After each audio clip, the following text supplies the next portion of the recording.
Yo, what up everyone? I'm your host Faraz and this is the Twice Over Film Club. Yeah, we changed the name up a little considering how we operate with preview and discussion episodes, and the entire purpose of that is to give you, our audience, a chance to watch the movie in between. Just thought it made a little more sense.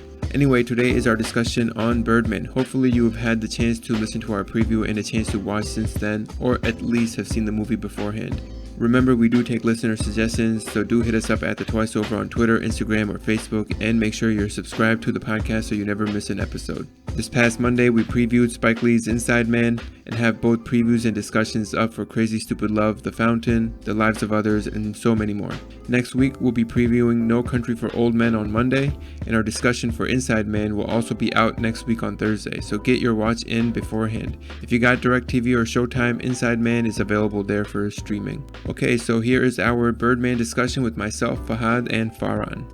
Can we talk about the awards that this movie won in 2014? Yeah, what did it win? It won 4 Oscars. For what? Let's find out which. Best Picture. Really? All right. Best Director. Best Writing. Wow, Original Screenplay. Doesn't change my writing score though. And Best Achievement in Cinematography. So here's the thing about the sound or whatever. Uh-huh. It didn't qualify because I forget what, but I remember that was one of the things. It didn't qualify. Because an existing Because it was score? just drums or something. No, I forget what it is, man. But like somebody wasn't on some board or something like that. I don't remember. Oh, like not a member of the guild or some shit. Yeah.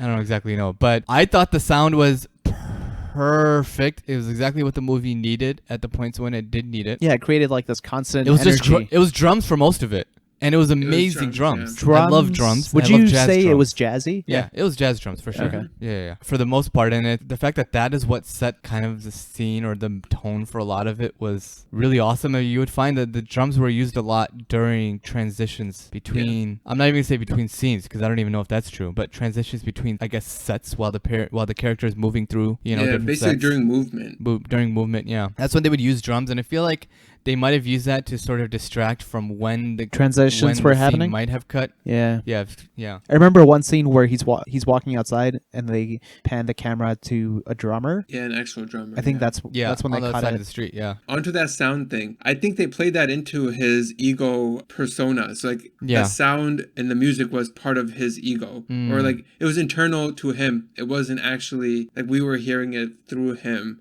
Yeah, you might be right about that. Yeah, it wasn't background. It wasn't like it wasn't it's not background typical music, background exactly. music. There's very few times when there is background music, and it's even like a little ambiguous as to whether it is background music. Oh, like he like controls it, right? He's like, all right, drums stop, or drums start.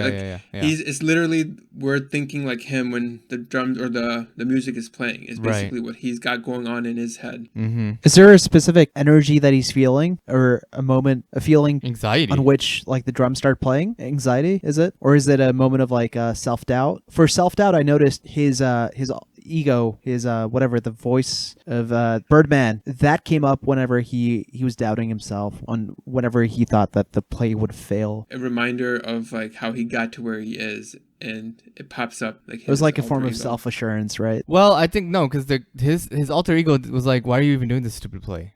Let's make Birdman 4. To remind him that like you've already succeeded, like you've already made your money, you've been a star, so like just go back to doing that. Yeah I guess it's kind of like him fighting his inner self to continue whoring out. Yeah, I mean that's what it is. I mean, that's 100%. The whole thing is the conflict for him to be true as an actor, basically. That's what that's the whole conflict. So I guess you can tie that into the theme as well. Be true to yourself, you know what I mean? Yeah, I mean, like you said, being true to being an actor. I mean, I guess this exists in every like form of art, I guess, whether it's music or film, or even if you're like a painter or something. But like, you have like the sellout, or then you have like the person who's like struggling and like making it by doing real work. And that's what Mike is, right? Edward Norton's character. He's like the guy who's like a theater geek, just doing like theater geek, doing the work like in New York City, not leaving, right, on the small stage. And then Michael Keaton's like doing Hollywood projects that are nonsense. Like it just doesn't deliver the same way for him, since he quote unquote sold out, so he's trying to get validated by doing something in which there is a quote unquote struggle. I thought that was played pretty well in this movie. I guess it falls into like the theme generally, but at the same time it is very highbrow, or I don't know, kind of it can come off as preachy. Because there's moments where he's straight up mentioning like other superheroes, like Iron Man or something, and but I think hating on it. Yeah, but it's kind of like it's more of a dig than it is hating. You know what I mean? It's just a small little dig at him, because after this movie, Michael Keaton was in Spider-Man with Iron Man. He was a villain in Spider-Man. Yeah, I know, but like, do you think they made that movie with that in mind? Like, I don't think the writers were thinking about that. I'm saying like I don't think that they were doing like saying like everything else sucks. All those superhero movies suck. I think they just put that stuff in there just to make it a little bit more real. You know what I mean? Yeah. There's Superman posters. We see Spider-Man character, Bumblebee, and like superhero stuff all throughout the place. It's just 'cause that's what we know, or we know those to be superheroes. Mm-hmm. And so it's honestly just audience engagement. So I think it's less like poking at other superheroes as it is just creating like the feeling in our minds as a viewer, like, oh, check out these other superheroes. This is what this guy is trying not to do, but not that the stuff is wrong. You know what I mean? I don't know. No, I get what you're saying. I'm just saying that they played that well, generally. Yeah. No, I agree. Wait, Farhan, are you saying that they weren't mocking superhero movies? Because I thought they definitely were. Yeah, I mean, you might be right about that. They probably are. You know what? A scene comes to my mind where when he's got Birdman behind him flying, and he's like, if you just like, you can have all of that if you just snap. And then they show that whole thing where it's like explosions that bird, or whatever, the huge mechanic bird. Yeah. So I guess they are. I guess they totally are sort of mocking superheroes. Oh yeah, movies. That segment right there with like the CGI and all that stuff, explosions. Yeah. So they're definitely mocking it. So I mean, I'm just totally wrong at what I said before. I mean, they totally are mocking it, but I don't think it's out of like hatred, is what I'm saying. Oh yeah. I think they're doing it as light fun. You know what I mean? Yeah. No. Sure.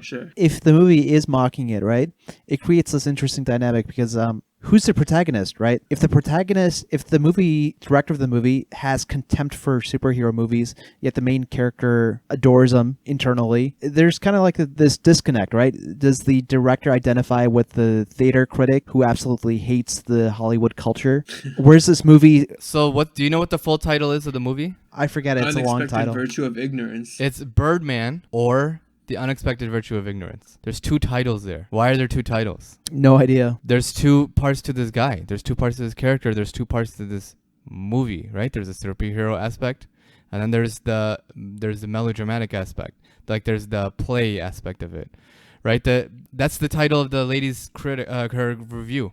The Unexpected Virtue of Ignorance. Yeah, that's what it is on the newspaper. So that's like that's the name of the play aspect of this movie, right? And then the Birdman aspect of like the superhero aspect, that's why it's called Birdman as well. So it's like got 2 titles because it's kind of you can sort of think of it as like a dual movie. It's got 2 sides. All right. Yeah. That makes sense. Yeah. Oh, so let's talk about that ending. Okay, I did notice, because this is my 3rd time watching it. I did watch it the first time with Fahad, like when it came out, and then I watched it with my wife, and then I watched it now for this. And this time I noticed that there was a foreshadowing when they're doing the reading the first time on stage for the play that Regan wrote. Uh-huh. The reading is about how the guy shoots himself in the mouth, but it goes through his cheek. And, and he messes that up. Survives it. Yeah, and he messes that up. So, I mean, that's when I caught like, oh, wow, they kind of foreshadowed this very early on to what's going to happen at the end, where he shoots himself, but instead he'll be just shooting his nose off. And then obviously there's like the little, I guess, the gauze that he has on his face. It looks like he's wearing a Birdman mask, pretty much. Yeah. But then, and then he apparently jumps out the window, flies or dies. We don't know. So what are the interpretations? A, he committed suicide. B, the very unlikely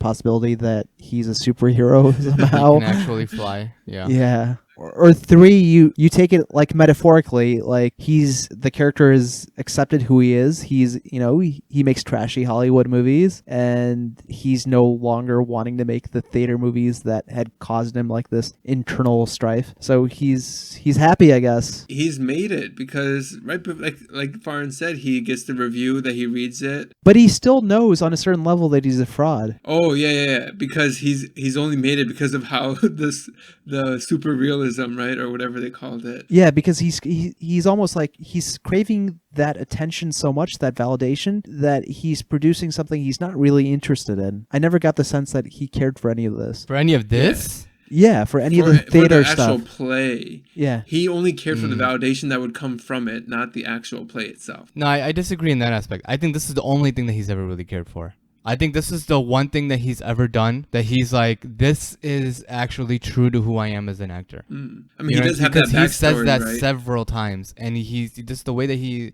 is very passionate about it. I mean, dude, he puts up his second house to finance this play, and I think it's less about the validation than it is about him just doing something that he loves. Well, and not less about the validation. It is about the validation, but the validation about him doing something that he does love, which is acting in a pure form. None of the like. So why is his ego so divergent from that love of theater? Right, his ego is telling him, let's get back to the money-making Hollywood machine. Let's do those 'Cause it's superhero easy. movies that are so It's easy. because it's what right? it's what got him to be a celebrity. Yeah, but he doesn't. He loved I it. mean, He loved the feeling of being a celebrity. yeah, but you're a celebrity. You can be a celebrity for different reasons. No, but also it wore off, right? Yeah, he's irrelevant.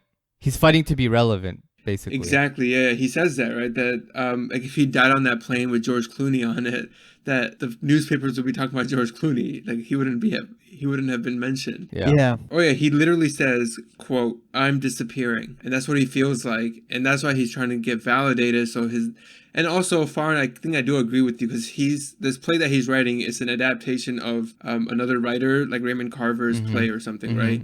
And he keeps talking about that or that backstory where he got a signed autograph or something from Raymond Carver. So he was From when he a was high school when he was play. acting in school or something like Yeah, that. Raymond yeah, Carver exactly. sent him a thing afterwards saying thanks for an honest performance. Exactly. And that's yeah. the whole thing, right? Thanks for an honest performance. So that's what all he's trying to do is perform honestly. So that's the way that I read it. But I mean, I can see what you guys mean by him. The validation being way more of the motivation than him actually caring about the actual aspects of the play. But I see that's where I think that the mean, you're play both itself. right, I think. We don't know that much about the play. We don't know too much about the story plot of the play. We know that there's two couples. One of the ladies, his wife in the play, cheats on him with the other guy, and then he finds them and he catches them and then he shoots himself. That's all we know about the play. Yeah, but what he says is what he says in that play when Right. he catches them, like do I not exist? Exactly. Or Do I not it's deserve to be loved? exactly? All Yeah, that he's stuff. saying pretty much exactly what he truly feels in Exactly. the acting world for himself. So that's why I argue that he is actually passionate about the play. It is about validation as well, but it's also about him wanting to do something that he loves. It's validation for him as a real artist rather than as a celebrity. Okay. Yeah, I see your point. Yeah. Did you guys think that Wiggins' character is very likable? Not really. I think there's parts of him that are likable. Can we empathize with him? I liked Mike more than him, right? And there's a reason for that because Mike is real. Because he's honest. He's true to himself. Yeah, exactly. He's like this one-dimensional being that, we I see him can- for what he is. I can empathize with everybody because here's how good his acting is in the movie. Michael Keaton's is you don't want. I mean, you're like I don't want to like this. I don't like this guy. That's how good of an actor he is, because he plays a character who is so conflicted and untrue to himself at some points, and when he gives those faces that you were talking about, I mean, that's out of insecurity. He's doing that out of it's a forced smile, or it's a forced expression. He's just trying to find a way to be comfortable in front of people. You know what I'm saying? But he's not. I mean, he acted really, really, really well in this movie. So like all those places where, and I thought the same thing the first time I watched this movie. I've seen this movie at least probably 8-9 times, and Whoa. I'm just more and more. I'm like, damn, that's deliberate. And there's like you're meant to get the sense that he is not He's in really acting well. turmoil, right? Yeah. Speaking of the acting, so that one part that I was talking about with Edward Norton is, how it's like, so immediately after that first or second preview or whatever, when it's the hotel scene and he's telling Leslie like, hey, let's actually do it in front of all of these people, and she's pushing him off, and he's not getting the message. And so then she goes back to the dressing room, and then the other girl consoles her, and he comes in and she throws the blow dryer at him, and then he goes from that scene, right, to where he's just like, okay, you're not ready. Like he goes from that scene where he's like just the typical character that we know, to to that rooftop, and he's talking to Emma Stone. He's talking to Sam, and he's all of a sudden a completely different guy. He's a dude who's just like he doesn't have that like douchebag air to him when he's on that roof talking to her that first time. You know, he's a lot more like honest or just true. Man, it's because he's a player, dude. He's just playing. So that's game. the thing, and I'm like, but that's what I was like. Maybe this is just him. Maybe this is him just trying to act in a way that he knows she's gonna get. But I think that they're trying to bring more depth to his character through that. So I thought he might have been acting that way because Leslie brought him down a notch when she mentioned like his impotence, right, and how he was only able to get it up during the play. And so yeah, I don't know. I guess that made it more reflective. I don't know. I just didn't buy it that within minutes he was all of a sudden. Fahad's right there, because doesn't he mention to Sam like? Because she asked him like, "Are you trying to like fuck me?" And he's like, "Well, I probably can't get it up." Well, that's because he was just trying to be true. So that's what I'm saying. Yeah. I think they were just trying to do that to bring more depth to his character, so that you're like, oh, he's not really a douchebag, or he's not really that that guy. This is who he really is. I thought that was BS. So soon after he was that guy, he all of a sudden is not. In the same take, by the way. This was in the same take. As far as we know. As far as we know, but we're led to believe that it's the same take. Sure, yeah. We're led to believe the whole movie is one take. Yeah. But usually when they're entering or exiting a room, that's a good time to make a cut, like a door opening or something.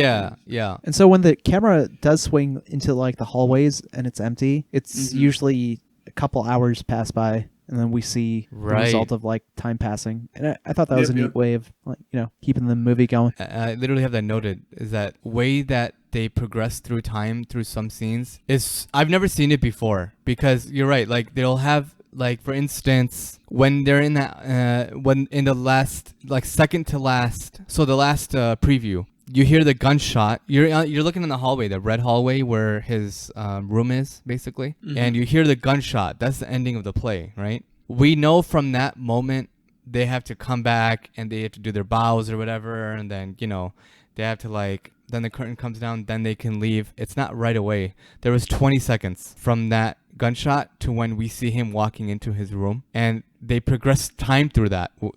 But that's not a still shot. Yeah. The camera is moving. In that scene, in the area where you're just looking at the hallway, the camera isn't still; it's moving. And so I just thought that was breathing, huh? Like the camera's like breathing, right? It's like going up and down slowly. Right.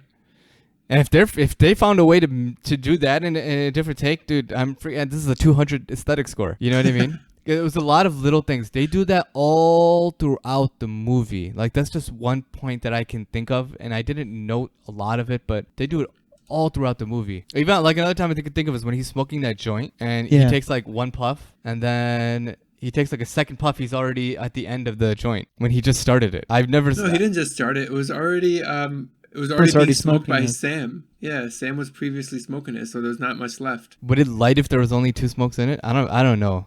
I've never done drugs. Each individual puff you can light, until the very end. Yeah, so that's for us who has also never done drugs. Yeah, I'm not saying it from experience. I'm just saying it from... Isn't that what this podcast is? It's just a bunch of people who have no experience talking about stuff that we act like we have experience about. We're that critic dude that's in the bar. We're that asshole. Yeah, that's us, man. We're just that lady. We're like, I'm gonna kill your play. That's us. We're like, I'm gonna kill. That's me with that Bollywood movie, and Yusuf got really butthurt, and I was like, I'm gonna kill your movie. 3 idiots. Oh my god. Did he hate you after that? I think so, but I don't know. I have to be true to myself. In terms of a technical aspect, the art of making a movie, they've done everything so well. In fact, I do want to talk about Faraz. You've seen a lot of Louis. Have you seen Louis? Yeah, I have. Louis C.K. his show. Yeah. There are aspects of this movie that really remind me of episodes of Louis. Really? And it just kind of It just makes me really sad. Or in terms of how it was shot. Yes. Was it the depressing interior of the theater? No, but that's not a bad observation for that. I can totally see that as well. But it's more so specifically, when he's talking to the critic, and he leaves the bar.